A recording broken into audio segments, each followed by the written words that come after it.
κάποιες φωτογραφίες της Νέας Σμύρνης μετά που τον πέταξα έξω, και αυτές οι φωτογραφίες είναι μόνο μέσα στο σπίτι, γιατί δεν έβγαλα σαλόνι.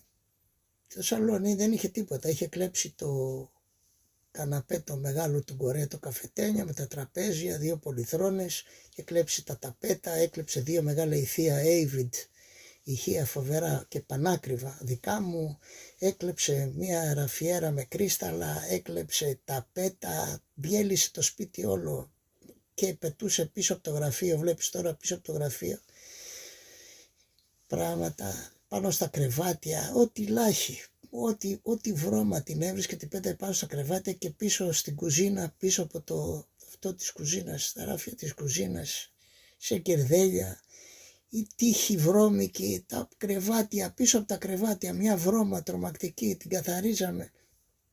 Αυτό είναι πίσω στην κουζίνα. Η κουζίνα είναι ένα βαρέλι και μέσα έχει πράγματα. Πετούσανε ό,τι είχε από την κουζίνα, περίσσευε, το πέταγε μέσα πίσω από το γραφείο. Πίσω από το γραφείο, έκανα μπροστά το γραφείο και πίσω είναι τα σκουπίδια. Μιλάμε για απονιά, τέλεια απονιά. Το είχε η αγαμιστρώνα και μου είχε αλλάξει. Του είχε πει να αλλάξει τις κλειδαριές, μήπως και ανοίξω και τη βρω γυμνή αυτή να είναι. Και άλλαξε και τις κλειδαριές. Δεν είχα κλειδαριές στο σπίτι. Μιλάμε μια βρώμα, τα μπαλκόνια, πόντι βρώμα και λάσπη. Πόντι, ένα σπίτι κρίμα, γιατί κοίταξε εδώ τι πετούσε, δεξιά και αριστερά. Μια σκέτη απογοήτευση αυτός εδώ, μια σκέτη απογοήτευση.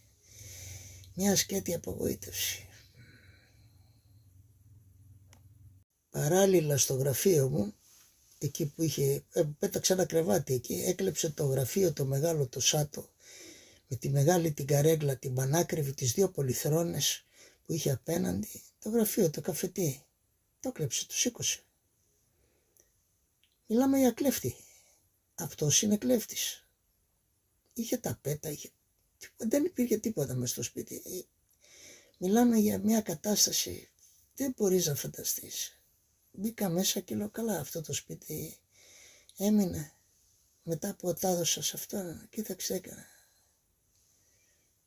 Και αυτά ήταν χάμου, τα μάζεψε ο Ραφ, πώς λεγόταν ο Γιαουκίτ, και τα έβαλε πάνω στο τραπέζι, πάνω στο κρεβάτι. Και πέρα καθαρίζαμε με τον Ραχίτ. Αυτός είναι ο γιος σου. Καλά, δεν μπορείς να πιστέψεις. Τι να πάρω, εφόσον στεναχωριόμουν που έβγαζα φωτογραφίες. Μιλάμε για τρομακτικά πράγματα. Μπάνιο, μιλάμε. Κοίταξε εδώ, κοίταξε το μπάνιο. Σε αυτό το μπάνιο καθόντουσαν και χέζαμε. Σε αυτό. Τι να πω.